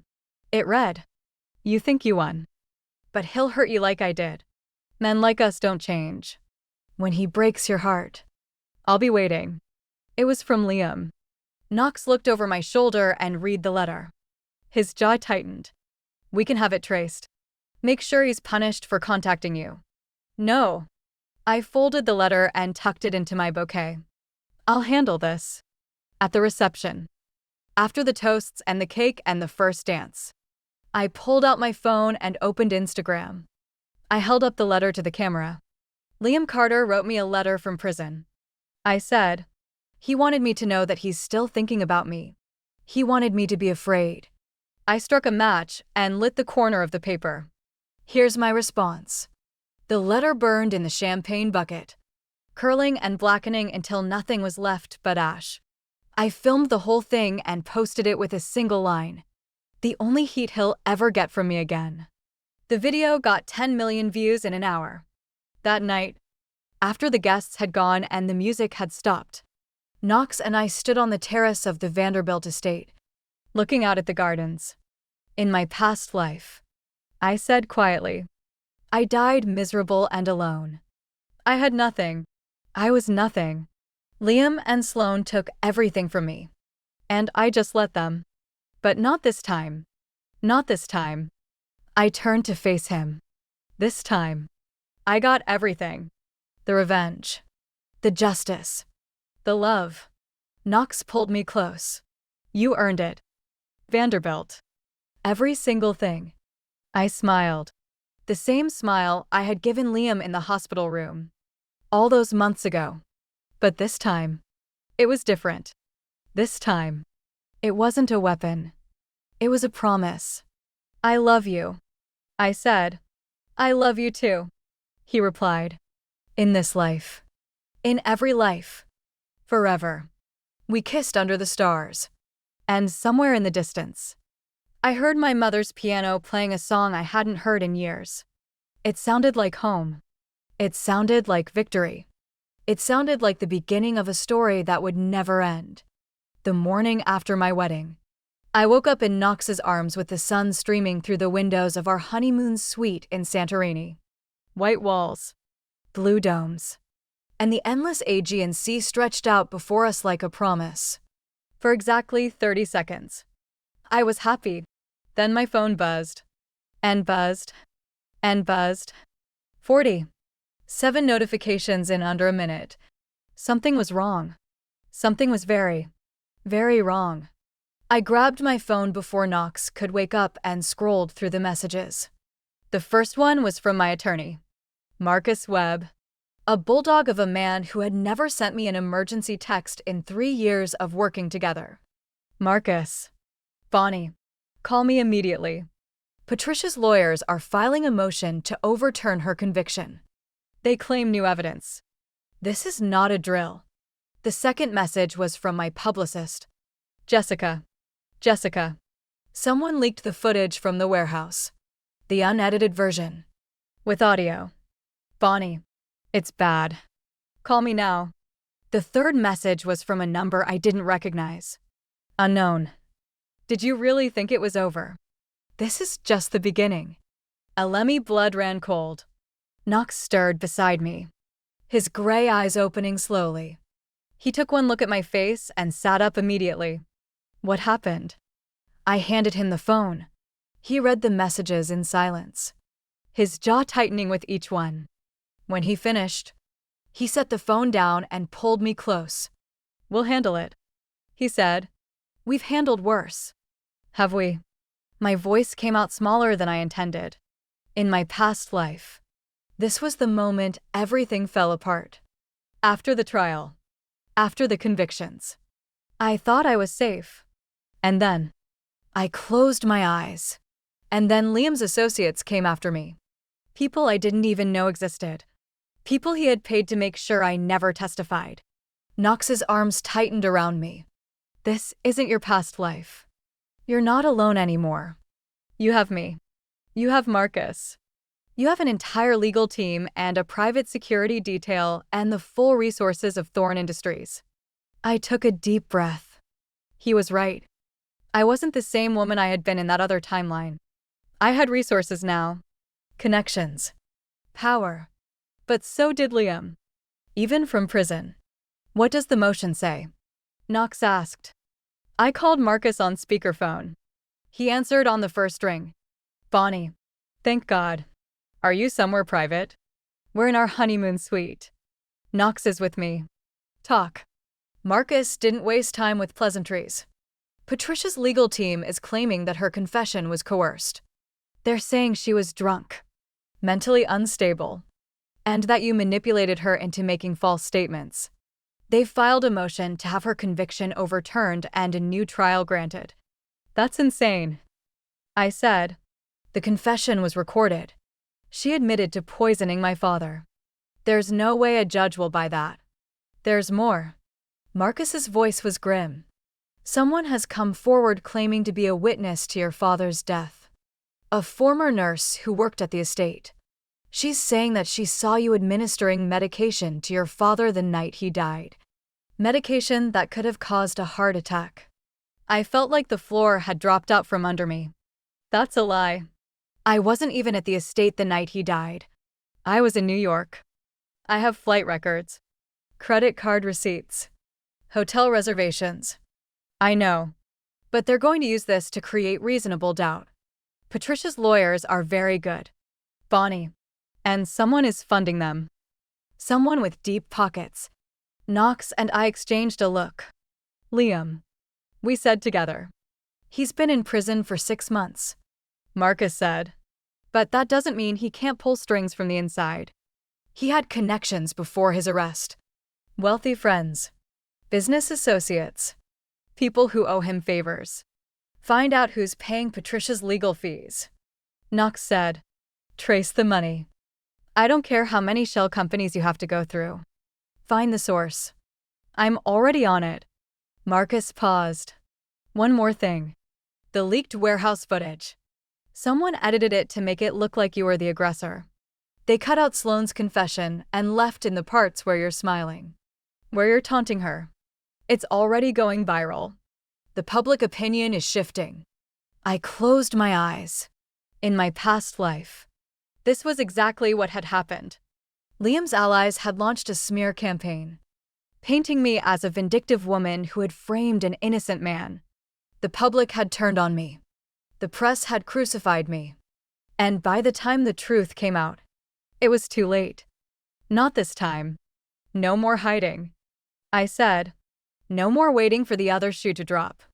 We're going to fight back. Publicly. Aggressively. We're going to control the narrative. Bonnie. Marcus started. I want a press conference. Tomorrow morning. New York. The steps of the courthouse. I want every major news outlet there. And I want to go live on every social media platform simultaneously. Are you sure? Once you say something publicly, you can't take it back. I'm sure. I looked at Knox. He nodded. Start making calls. I'll be on the first flight back. The press conference was a war zone. By the time I arrived at the courthouse steps, there were already hundreds of reporters gathered, jostling for position, shouting questions. The energy was hostile in a way I hadn't experienced since the trial. These people weren't here to support me. They were here to tear me down. Knox stood beside me, his hand on the small of my back. His security team formed a perimeter around us, keeping the crowd at bay. Remember, he murmured in my ear. You control this, not them. I stepped up to the microphone. Good morning, I said. My name is Bonnie Vanderbilt Thorne. 6 months ago, my stepmother Patricia confessed to poisoning my father. My stepsister Sloane and my ex-boyfriend Liam were convicted of attempting to murder me for my inheritance. Today, I'm here to address the lies that have been spread about me in recent days. The crowd quieted. Cameras rolled. First, the warehouse footage. I held up my phone. The version that was leaked online has been selectively edited. I'm going to play the full, unedited recording right now. Every word. Every moment. You can judge for yourselves. I pressed play. The audio filled the courtyard. Sloane's voice. Cold and vicious. Confessing to everything. The last 2 times were practice. This time is for real. the sound of the gun cocking. "I'll kill her. I swear to God. I'll kill her." When the recording ended, the crowd was silent. Second, I continued. The allegations that I had something to do with my father's death. I wasn't at the estate the night he died. I have flight records, credit card receipts, and hotel reservations proving that I was in New York City. My attorneys will be releasing these documents to the press within the hour. I paused, letting my gaze sweep across the crowd. Someone is trying to destroy me, I said. Someone with money and power and a grudge against me. That someone is funding Petricia's legal defense and leaking false information to the press. My team is investigating, and we will find out who it is. I leaned closer to the microphone. To whoever you are, I want you to know that I'm not afraid of you. I've been through hell and back. I've survived murder attempts, betrayal, and loss that would have broken most people. And I'm still standing. I'm still fighting. And I will never, ever stop. I stepped back from the microphone. Knox took my hand, and we walked back into the courthouse, leaving the reporters shouting questions behind us. That night, I got another text from the unknown number. "Unknown. Nice speech, but you have no idea what's coming." This time, I didn't freeze. I typed back, "Bonnie, I know exactly what's coming. You're going to lose. Again. And this time, I'll make sure you never get out of prison. Enjoy the next 25 years. Liam." "I know I will." There was no response, but I knew he had read it.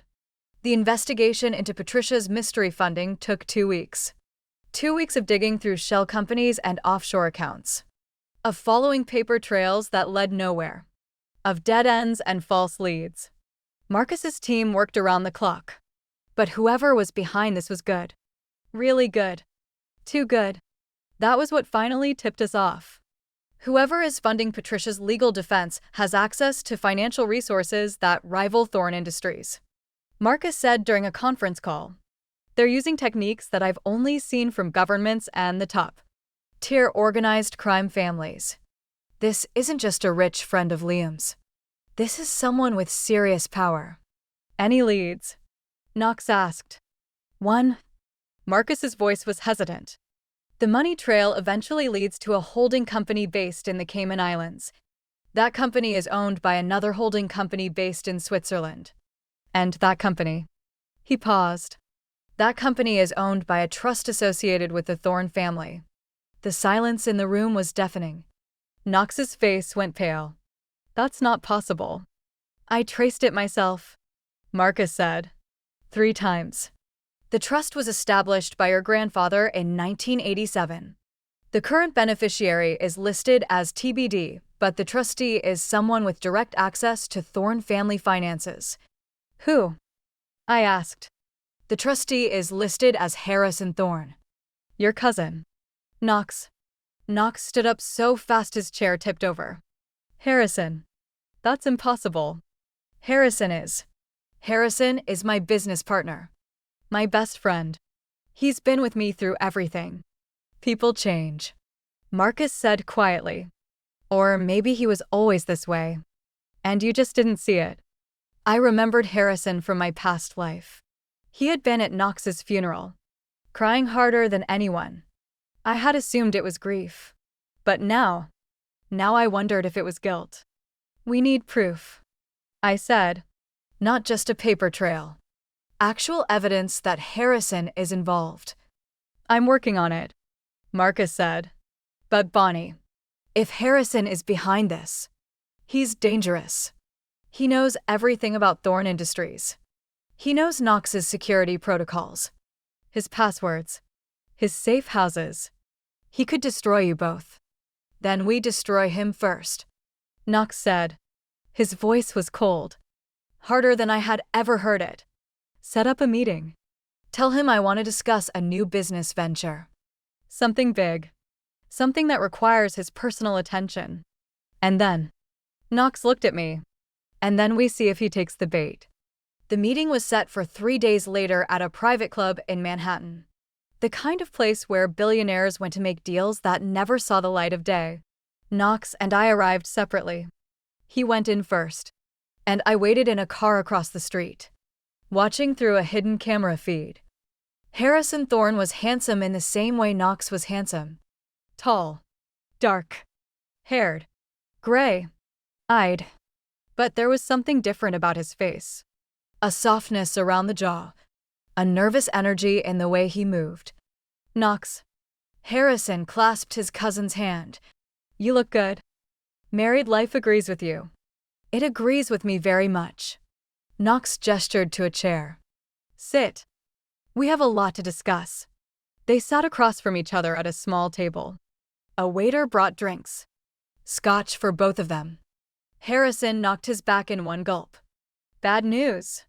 Knox asked. Just nerves. Harrison smiled. But it didn't reach his eyes. You said you had a business proposition. Something big. Something very big. Knox leaned forward. I've decided to expand Thorne Industries into new markets. International markets. Markets that require a certain flexibility. A willingness to operate in gray areas. Harrison's eyes lit up. I'm listening. I need a partner. Someone I trust.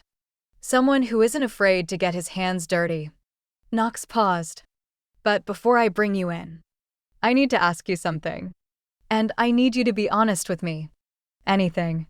Knox's voice dropped. Are you the one funding Patricia Montgomery's legal defense? Harrison froze. For a split second. His mask slipped. And I saw the truth on his face. The guilt. The fear. The desperation. Then the mask was back. I don't know what you're talking about. Harrison said smoothly. Patricia Montgomery. The woman who poisoned her husband. Why would I fund her defense? I don't know. Why would you? Harrison laughed. But it was hollow. You're paranoid. Cousin. Marriage has made you soft. Marriage has made me see clearly for the first time in my life. Knox stood up. I know about the trust. Harrison. I know about the Cayman Islands. I know about the shell companies. The only thing I don't know is why. Harrison stood up too. The two men faced each other across the table. Gray eyes locked on gray eyes. You want to know why? Harrison's voice was bitter. I'll tell you why. Because I'm tired of being your shadow. Your sidekick. The Thorne nobody cares about. You inherited everything. The company. The money. The respect. I got nothing. Nothing but your leftovers and your charity. That's not true. It is true. Harrison slammed his hand on the table. I've been loyal to you for 30 years. 30 years. Knox. And what do I have to show for it? A title that means nothing. A salary that's generous, but not generous enough. A life that belongs to you. Not to me. So you decided to destroy me. I decided to take what I deserved. Harrison's voice was cold now. Liam was supposed to be my inside man. He was supposed to embezzle enough money to bankrupt you while building a case against Bonnie's inheritance. But he got greedy. He wanted it all for himself. So I had to adjust my plans. You tried to kill my wife. I tried to remove an obstacle. Harrison shrugged. Nothing personal. She was just in the way. Knox moved faster than I had ever seen him move. One moment he was standing across from Harrison. The next, he had his cousin pinned against the wall. His forearm pressed against Harrison's throat. You're going to confess. Knox said quietly. To everything. In writing. On video. And then you're going to turn yourself into the police. Or what? Harrison choked out. You'll kill me. You've never had the stomach for violence. Cousin. That's why I always handled the dirty work. Knox doesn't need to kill you. I walked into the room. My heels clicking on the marble floor. I will. Harrison's eyes widened. Bonnie. I was wondering when you'd show up. I've been here the whole time. I held up my phone. Recording everything. The confession. The motive. The attempted murder. It's all here. Harrison's face went white. You're bluffing. I never bluff. I smiled. Ask Liam. Ask Sloane. Ask Patricia. They all thought I was bluffing. They're all in prison now. I walked toward him, stopping inches from his face. You made two mistakes, Harrison. First, you underestimated me. Second, you threatened my husband. No one threatens my husband and gets away with it. I turned to Knox. Call the police. I want him arrested. I want him charged. And I want him to rot in the cell next to Liam's. Knox pulled out his phone. Harrison lunged for me. He didn't make it. Knox tackled him to the ground. And I watched as the two cousins fought, one fueled by years of resentment, the other by love. It was brutal and ugly and over in less than a minute. When the police arrived, Harrison was on the floor, handcuffed, bleeding from a cut above his eye. Knox was standing over him, breathing hard, his knuckles bloody. You're going away for a long time, Knox said. I'll make sure of it. Harrison laughed. You think this changes anything? I have insurance. Cousin. Documents that will destroy you. Documents that prove you knew about the embezzlement months before you reported it. Documents that prove you helped Bonnie cover up evidence. My heart stopped. Knox's face went pale. What documents? I demanded. Harrison smiled. The ones I sent to the FBI this morning. Enjoy prison. Cousin. I'll save you a seat. The FBI raid happened at dawn. Agents swarmed Thorn Tower, seizing computers and servers and file cabinets. Knox was arrested in our apartment, handcuffed in front of me while I stood frozen in our bedroom doorway. Knox Thorn. The lead agent said, You are under investigation for conspiracy to commit fraud, obstruction of justice, and money laundering. Anything you say can and will be used against you in a court of law. Knox didn't resist. He didn't even look surprised. He just looked at me with those gray eyes, full of apology and love and something that looked like goodbye. I'm sorry, he said. I should have told you. Told me what? My voice cracked. About the documents. About what I knew. About? He closed his eyes. I'm sorry, Bonnie. I'm so sorry. They led him away in handcuffs. I watched through the window as they put him in an unmarked car and drove off. Sirens blaring. Then I called Marcus. What the hell is going on? I demanded. Marcus's voice was grim. Harrison wasn't lying about the documents. He sent the FBI a treasure trove of evidence. Financial records. Emails. Recordings. It all points to Knox being complicit in the embezzlement scheme. That's impossible. Knox was the one who uncovered the embezzlement. He reported it to the board. He fired Liam. The documents suggest otherwise. They suggest that Knox knew about the embezzlement for years and did nothing because he was benefiting from it. They suggest that he used Liam as a scapegoat to cover his own tracks. I felt sick. Is any of it true? Marcus was quiet for a moment. I don't know. Bonnie. I've known Knox for 15 years. I've never seen him do anything unethical. But the evidence is compelling. If it goes to trial, he could be looking at serious prison time. Then we fight. I said, we hire the best lawyers. We hire private investigators. We find the truth. It's not that simple. The FBI has frozen all of Knox's assets. Thorn Industries is in chaos. The board is voting on whether to remove him as CEO this afternoon. And the press is having a field day. Every news outlet in the country is running with the story. I sat down on the bed, my legs unable to support me anymore. What do I do? First, you stay quiet. Don't talk to the press. Don't post on social media. Don't do anything that could be used against Knox in court. Second, you let me do my job. I'm going to find out where these documents came from and whether they're authentic. And if they're authentic. Marcus didn't answer. The next 3 weeks were the darkest of my life. Worse than the accidents. Worse than the trial. Worse even than watching Knox die in my arms in my past life.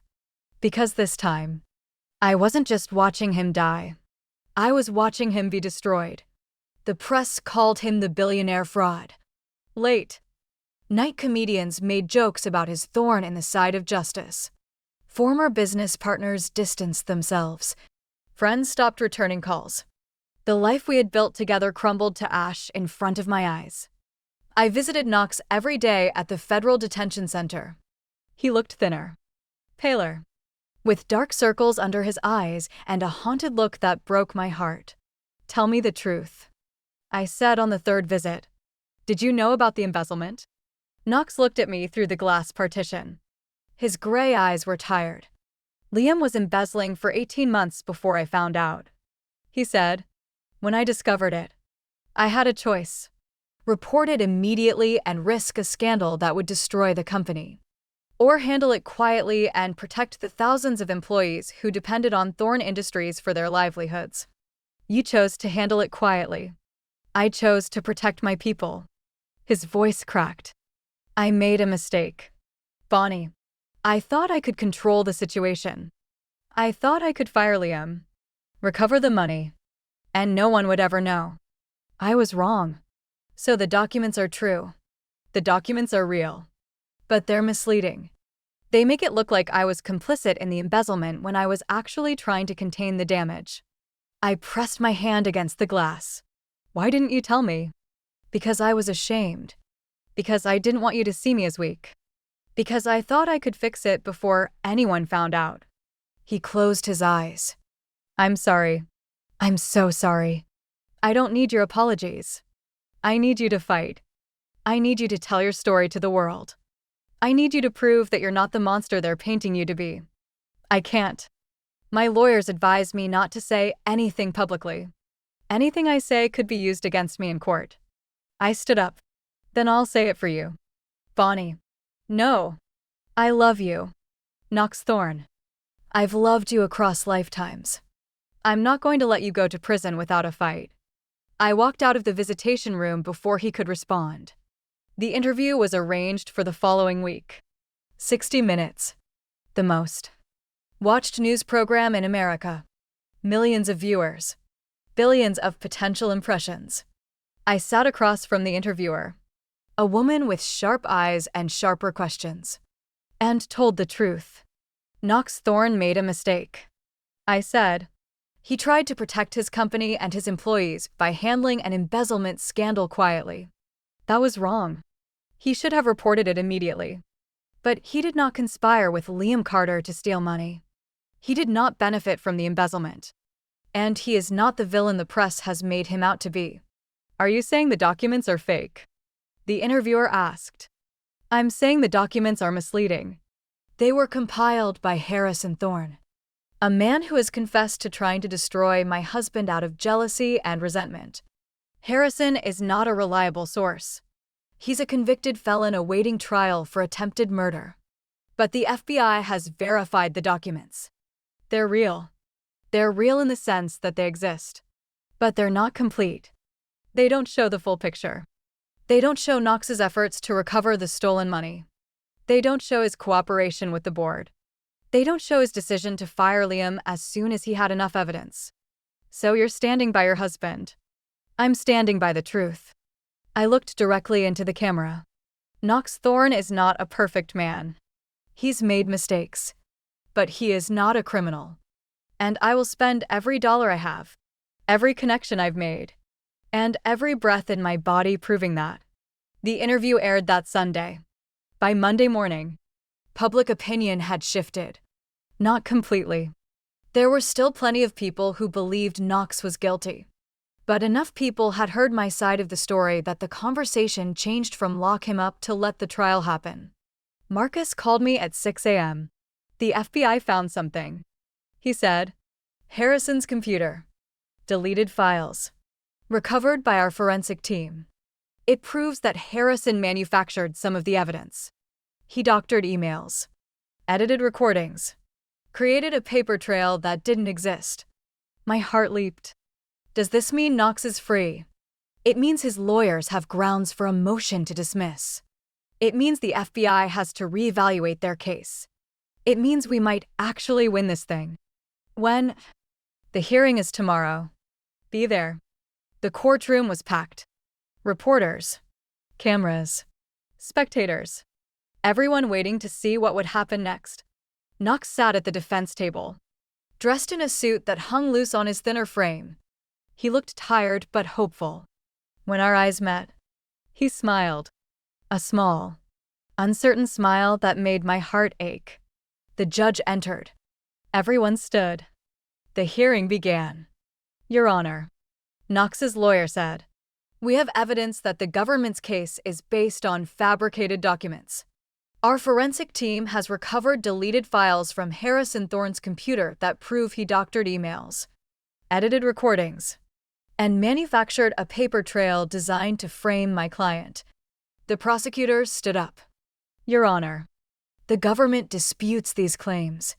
The documents in question have been verified by multiple independent experts paid by the government. The defense lawyer countered.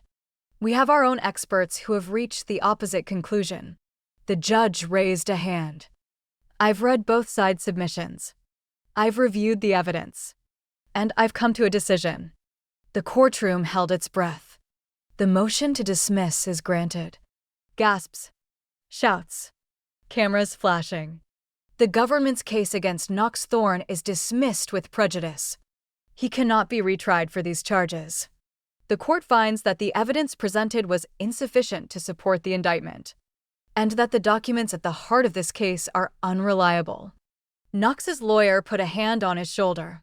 Knox sat perfectly still, his face unreadable. I burst into tears. The dismissal made headlines around the world. Knox Thorne exonerated, read the New York Post. Billionaire cleared of all charges, proclaimed the Wall Street Journal. Love conquers all, again, joked the tabloids. But the victory wasn't complete. Not yet. Because Harrison Thorne was still awaiting trial for his crimes. And Liam Carter was still sitting in prison, pulling strings, trying to destroy us from the inside. It was time to end this. Once and for all. I visited Liam in prison. Not because I wanted to see him, but because I needed to look him in the eye and tell him that he had lost. The visiting room was cold and gray, with plastic chairs and a glass partition. Liam sat on the other side of the glass, wearing an orange jumpsuit, his handsome face weathered by 6 months of incarceration. He smiled when he saw me, that same charming smile that had once made my heart flutter. Now it just made me sick. Bonnie, he said, picking up the phone on his side of the glass. I was wondering when you'd come. I picked up my phone. I came to tell you something. Let me guess. You're here to gloat. To tell me that Harrison's case fell apart and that Knox is free. He shrugged. I know. I have television. Then you also know that Harrison confessed to everything, including his involvement with you. Liam's smile flickered. Harrison is a liar. He'll say anything to save himself. He's already saved himself. He cut a deal with the prosecutor. He's going to testify against you in exchange for a reduced sentence. Liam's face went pale. That's not possible. I have insurance. Documents that will destroy him. You mean the documents he fabricated? The ones that almost sent my husband to prison. I leaned closer to the glass. Those documents are worthless now. Our forensic team proved they were fake. Harrison admitted to creating them. You have nothing, Liam. Nothing. Liam's composure cracked. For the first time since I had known him, I saw real fear in his eyes. Please, he said. Please. Bonnie, I'll do anything. I'll tell the prosecutor everything. I'll give them Harrison. I'll give them everyone. Just please. Don't let me rot in here. Too late for that. I said. You made your choice. You tried to kill me. You tried to destroy my husband. You conspired with my stepsister and my stepmother to steal my inheritance. You don't get to ask for mercy now. I was wrong. I know I was wrong. But I loved you, Bonnie, in my own twisted way. I loved you. I laughed. It was a cold, harsh sound. You don't know what love is, Liam. Love is what Knox does every day. Love is protecting someone even when it costs you everything. Love is dying for someone in one lifetime and living for them in the next. I stood up. This is goodbye, Liam. Not because I forgive you, but because I'm done thinking about you. You're nothing to me. Less than nothing. You're a ghost I'm finally ready to leave behind. Bonnie. Wait. I hung up the phone and walked out of the visiting room without looking back. The final hearing was held in the same courthouse where Liam had been convicted. But this time, the energy was different. This time, justice wasn't just being served. It was being celebrated. Harrison Thorne stood before the judge. Handcuffed and broken. He had pleaded guilty to all charges. Conspiracy, fraud, attempted murder, and a dozen other counts. In exchange for his testimony against Liam, he had received a reduced sentence. 20 years. To be served in a federal prison in a different state than his cousin. I'm sorry, Harrison said, looking at Knox. I'm so sorry. I was jealous. I was bitter. I wanted what you had. And I was willing to destroy you to get it. Knox looked at his cousin with cold eyes. Sorry isn't good enough. I know. Harrison's voice cracked. I know it's not. But it's all I have. Then keep it. Knox turned away. I don't want your apologies. I want you to rot in prison thinking about what you did. Every day. Every night. For the next 20 years. The judge sentenced Harrison to 20 years without parole. He was led away in handcuffs, his gray eyes full of tears. I didn't feel sorry for him. Not even a little. That night, Knox and I stood on the terrace of our apartment, looking out at the Manhattan skyline. It's over, he said. Really over. For now. I leaned against him. But there will always be someone else. Someone who wants what we have. Someone who thinks they can take it from us. Let them try. Knox kissed my forehead. We'll be ready. I smiled. We'll always be ready. We stood in silence for a long moment, watching the lights of the city flicker below us. I have something for you, Knox said finally. He reached into his pocket and pulled out a small box. What's this? Open it. I opened the box. Inside was a key. Not a house key or a car key, but an old-fashioned skeleton key, made of tarnished brass. What does it open? Knox smiled. The future. He led me downstairs and outside, where a black car was waiting. We drove for 20 minutes. Out of the city. Into the countryside. Finally, we stopped in front of a gate. Knox got out and unlocked the gate with the skeleton key. Then he helped me out of the car and led me through. On the other side of the gate was a house. Not a mansion or a penthouse, but a simple, beautiful farmhouse with a wraparound porch and a garden full of flowers. I bought this for us, Knox said. Somewhere to go when the city becomes too much. Somewhere to raise a family. Somewhere to grow old together. I looked at the house. At the garden. At the man beside me. You want children. I want everything with you. Bonnie. Everything we didn't get in the other lifetimes. Everything we deserve in this one. I kissed him. It was soft and sweet and full of promises. Then let's start, I said. Right now. Right here. Knox smiled. Together. Together. We walked into the house. Hand in hand. Ready for whatever came next. Because we had survived. We had won. And we would never, ever stop fighting for each other.